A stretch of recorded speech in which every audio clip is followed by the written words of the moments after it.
Hello, ഇതെൻ്റെ morning routine കാണാമേ. രാവിലെ തന്നെ എഴുന്നേറ്റും സ്റ്റാൻഡും മിററും ഒന്നും ഇല്ലാത്തതുകൊണ്ട് വളരെ ബുദ്ധിമുട്ടാണ് ഒരു വീഡിയോ എടുക്കാൻ. ഞാൻ ഇതുപോലെയൊക്കെ അഡ്ജസ്റ്റ് ചെയ്താണ് വീഡിയോസൊക്കെ നിങ്ങളിൽ എത്തിക്കുന്നത്. So please subscribe me, support me.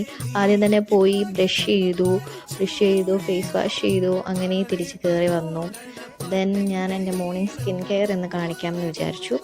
ഞാൻ ആദ്യം തന്നെ യൂസ് ചെയ്യുന്നത് ഒരു മോയ്സ്ചറൈസറും സൺസ്ക്രീമുമാണ്. ബിക്കോസ് ക്ലാസ് ഒന്നുമില്ല. ക്ലാസ് ഉണ്ടെങ്കിലും ഞാൻ ഇത് രണ്ടാണ് യൂസ് ചെയ്യുന്നത്. മോർണിംഗ് ക്ലാസ്സിൽ പോകണമെങ്കിൽ സൺസ്ക്രീം ഒന്ന് മാറുവേ.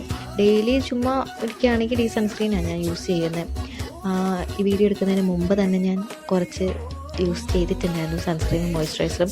പിന്നെ നിങ്ങളെ കാണിക്കാൻ വേണ്ടിയിട്ട് ഞാൻ കുറച്ച് എടുത്ത് ഇങ്ങനെ വീഡിയോയ്ക്ക് വേണ്ടി ചെയ്തതാണ്. അതിന് മുമ്പ് തന്നെ ഞാൻ തേച്ച് വെച്ചിട്ടുണ്ടായിരുന്നു. അത് കഴിഞ്ഞിട്ട് അങ്ങനെ ഒതുക്കി വീഡിയോ എടുക്കാമല്ലോ എന്ന് വിചാരിച്ചത്. സോ ഇത് രണ്ടുമാണ് ഞാൻ ചെയ്തത്. ഭയങ്കര സ്കിൻ എക്സ്പേർട്ടൊന്നും അല്ല, എങ്കിലും ഞാനിവിടെ ചെയ്യാറുണ്ട്. സൺസ്ക്രീൻ ഞാൻ എപ്പോഴും രാവിലെ ഇടുന്നത് എന്താണെന്ന് വെച്ചാൽ ഞാൻ തമിഴ്നാട്ടിലാണ് നിൽക്കുന്നത്. സോ ഇവിടെ ഭയങ്കര ഹോട്ടാണ്. എസ്പെഷ്യലി നിങ്ങൾക്ക് അറിയാമല്ലോ, മറ്റുള്ളത് നോക്കുവാണെങ്കിൽ തമിഴ്നാട് ഹോട്ട് സിറ്റിയാണ്. സോ ഞാനത് ഫേസിലെല്ലാം അപ്ലൈ ചെയ്തു. സൺസ്ക്രീമും മോയ്സ്ചറൈസറും നന്നായിട്ട് തന്നെ അപ്ലൈ ചെയ്തിട്ടുണ്ട്. എൻ്റെ സെൻസിറ്റീവ് സ്കിന്നാണ്. എനിക്കിതുവരെ ആ സൺസ്ക്രീൻ യൂസ് ചെയ്തിട്ട് ഒരു പ്രോബ്ലം ഇതുവരെ വന്നിട്ടില്ല. 1 വീക്ക് ആയിട്ടുണ്ട്. എനിക്ക് പേഴ്സണലി നല്ലൊരു പ്രോഡക്റ്റായിട്ട് ഫീൽ ആയിട്ടുണ്ട്. പിന്നെ ഇത് ഞാൻ ലിപ് ബാം കാണാത്തോണ്ട് എടുത്തിട്ടതാണ്. കാരണം ഇന്ന് വീഡിയോ എടുക്കുമെന്ന് വിചാരിച്ചില്ല. ഞാൻ ലിപ് ബാം എവിടെ അരിക്കണമെന്ന് എനിക്കറിയില്ല. നിങ്ങൾ ഇത് മേടിച്ച് തേക്കാൻ നിൽക്കണ്ട. നൈറ്റ് മാത്രം യൂസ് ചെയ്താൽ ഓക്കെ. പെട്രോളിയം ജെല്ലി ആണല്ലോ. ഇത്രയേ ഉള്ളൂ എൻ്റെ മോർണിംഗ് റൂട്ടീൻ. Thank you.